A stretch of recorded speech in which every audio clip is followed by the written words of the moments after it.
nama saya Zakiatul Iza dari Prodi Akuntansi, nomor NRP 140119037. Di sini saya akan berbicara tentang bagaimana kegiatan perekonomian dan juga kegiatan bisnis di Indonesia semenjak masa pandemi corona ini sebagai ujian tengah semester mata kuliah PPKN.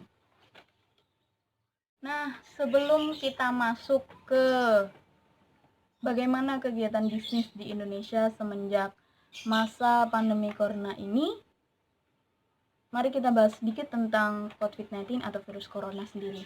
Virus corona sendiri ditemukan pertama kali di Wuhan, China, yang dimana penyebarannya itu melalui droplet.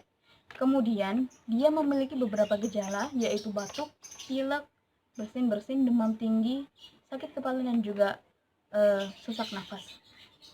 Untuk informasi saja, per 11 April 2020 di Indonesia sudah ada sekitar 3.842 orang positif COVID-19, 86 orang sembuh dari COVID-19, dan juga ada 327 orang meninggal akibat virus corona ini. Nah, mari sekarang kita masuk ke bagaimana keadaan bisnis Indonesia saat masa tenggang-tenggang pandemi corona ini. Indonesia sendiri sudah mulai menerapkan social distancing walaupun belum melakukan lockdown secara penuh secara menyeluruh di seluruh Indonesia.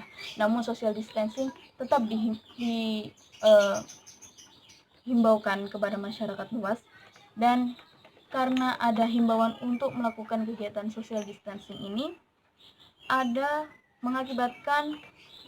akibatnya, yaitu membuat orang-orang jarang keluar rumah, dan itu berakibat kepada sektor bisnis pariwisata.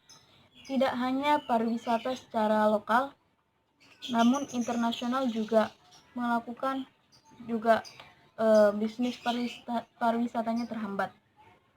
Bagaimana ini bisa terjadi? Karena memang orang-orang sudah tidak ingin keluar rumah dulu untuk sementara waktu untuk menjaga keselamatannya masing-masing. Dan seperti yang kita lihat di beberapa wilayah yang pariwisatanya memang sangat terkenal seperti Bali dan juga Yogyakarta, mulai sepi pengunjung, dan memang tidak akan ada kunjungan selama beberapa waktu untuk memutus rantai COVID-19 ini sendiri. Nah,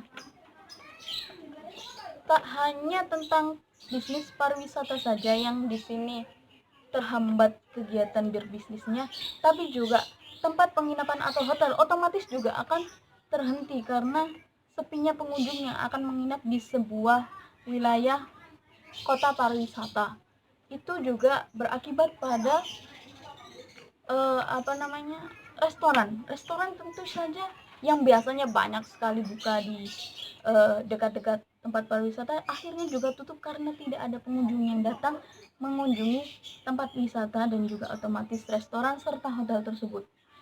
Jika saja itu memang tempat wisata yang dekat di rumah kita, seandainya saya orang Surabaya akan berkunjung ke tempat wisata Surabaya itu Tugu Pahlawan.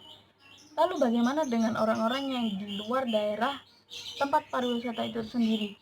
Seandainya seperti Bali sendiri. Bali adalah sebuah pulau. Dan juga saya sendiri adalah orang Surabaya. Jika saya ingin berkunjung ke Bali, maka saya harus melakukan penerbangan atau penyeberangan melalui alat transportasi menuju ke Bali. Nah, di sektor ini juga alat transportasi juga terhalang. Tak hanya pesawat dan juga kapal, namun juga bis dan juga kereta api juga terhalang karena para warga atau masyarakat umum sudah berusaha untuk menyelamatkan diri, sadar akan social distancing, maka pendapatan di sektor-sektor tersebut menurun karena tidak ada pengunjung atau warga yang ingin berpergian keluar rumah. Itu dia yang dapat saya sampaikan. Saya harap teman-teman tidak melakukan panik buying. Teman-teman tetap di rumah, tetap jaga kesehatan, makan makanan yang bergizi, sering-sering cuci tangan.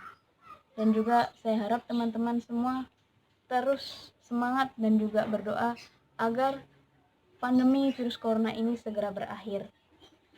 Sekian dari saya. Wassalamualaikum warahmatullahi wabarakatuh.